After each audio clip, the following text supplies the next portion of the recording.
The Dalai Lama will explain the relationship between a calm mind and warm-heartedness as the necessary conditions for compassion to emerge. He asks me to make a map of the emotions so people can navigate around their emotions to achieve a calm mind. I've just in 2014 begun to work on that map, although I believe we should use it not to avoid the emotions, but to identify how to experience each emotion constructively. In this webisode, I begin to describe my new distinctions among 5 types of compassion, each focused on a different target. Different part of the world, there is clear sign. You see, people really realize now we are lacking moral principle. Now, how to sort of improve that? Not through prayer, not through sort of a spiritual way, but through education way. So seems now it is really, in a way, I think quite desperate. Now they need more material, then we can make some sort of concrete sort of syllabus education about warm-heartedness, like that. So now here, I'm wondering, you see, since some time back, I felt instead of, say, education or effort to bring warm-heartedness, not that way, the topic, calm mind. How to create calm mind, then warm-heartedness, very much relevant, very much related. The basic sort of aim is how to cultivate calm mind. With calm mind, our intelligence also can utilize properly. Disturbed mind, you see, cannot utilize our intelligence properly. We cannot see objectively. So calm mind is, and health also, calm mind is very, very important. Now, how can develop calm mind? The real destroyer of calm mind is anger, hatred, fear, suspicion, distrust, these things. So therefore, the opposite counterforce of these things is warm-heartedness. Respect other, love other, recognize their right things, they are right, and then no room anger, no room hatred, no room fear. If someone gives love to other, then most probably the others also, you see, at least, you see, give some kind of feeling of security, safety. Oh, isn't it? No, even not equally sort of response, but at least their fear, their anger will reduce, their suspicion will reduce. So the method to create calm mind, then the subject of compassion. So then I just so once he's going to say that once he starts saying, everything that his mind will flow out. So I felt at the beginning, in order to cultivate, in order to educate about warm-heartedness, I felt, firstly, I think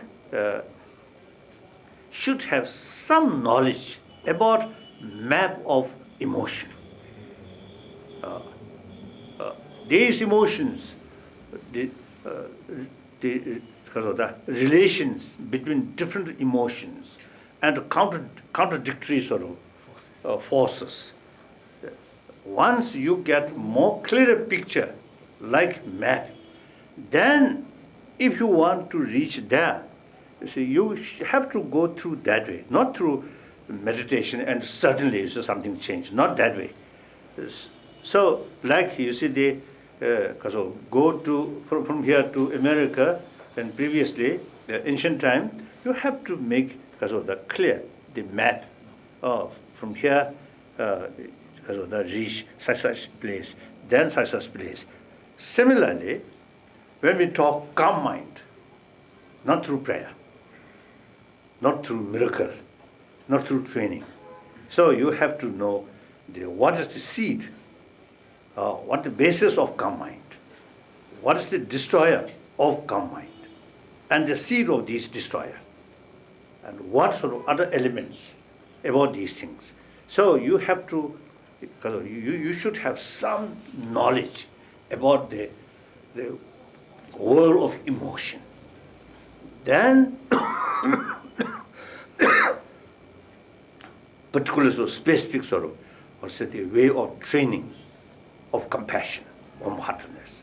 Compassion not towards family, but of course start from family level, but ultimately global compassion.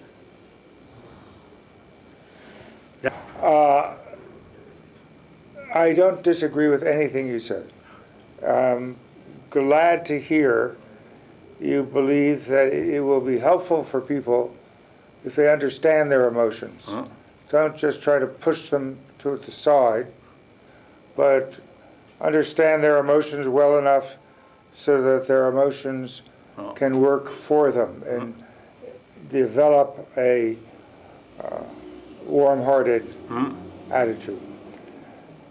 But what I want to present to you today is a different way of looking at it that reflects my Western impatience. That is a way of looking at compassion with some distinctions that, at least in the West, have not been made, and that suggest some very specific paths to global compassion. So I want to see whether they make sense to you. They are not contradictory to what you have said. They're another trajectory, another pathway. It's based on 7 ideas. The first is the importance of distinguishing 5 types of compassion. None of these will be startling to you, but what's important is familial compassion within members of the family. That is given to us by nature. We don't need to learn it. It's, if you like, instinctive. Yes. It was preserved over the course of evolution, and clearly with a infant that is dependent longer than any other animal to be taken care of to survive, you've got to have parents who care about that survival. Yes. So that's built into us. It's only noteworthy when someone doesn't have it. Of course, there are aberrations. Now, a second type, and incidentally, what we don't know, this is a second figure.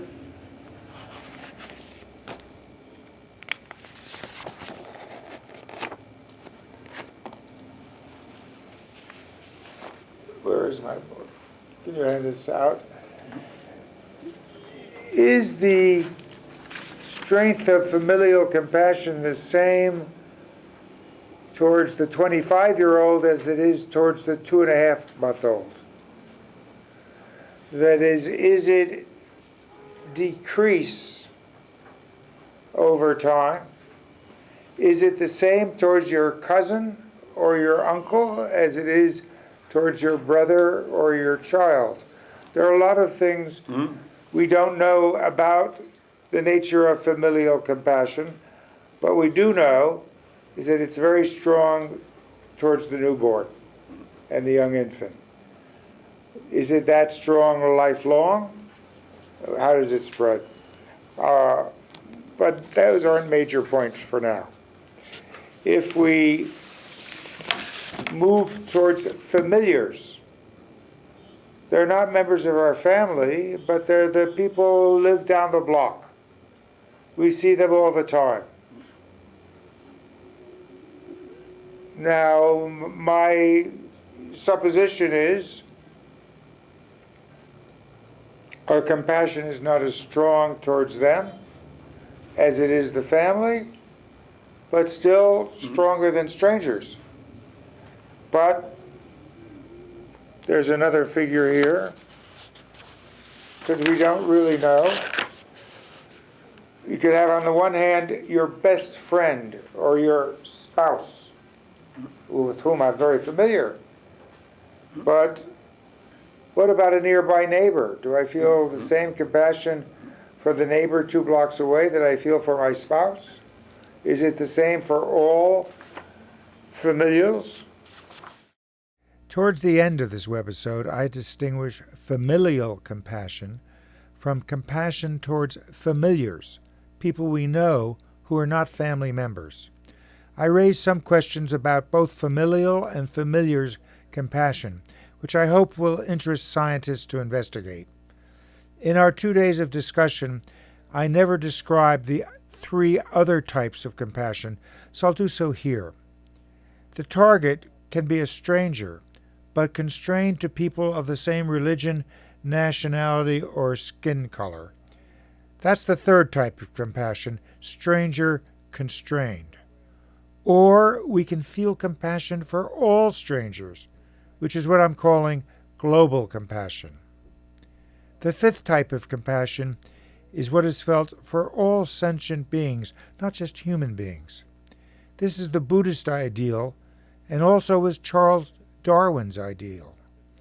These distinctions among different types of compassion are discussed at some length in my ebook, Moving Towards Global Compassion, available on my website. Also on my website, you can find the first webisode in case you missed it or want to see it again. The next webisode will appear in 2 weeks from the date this one first appeared.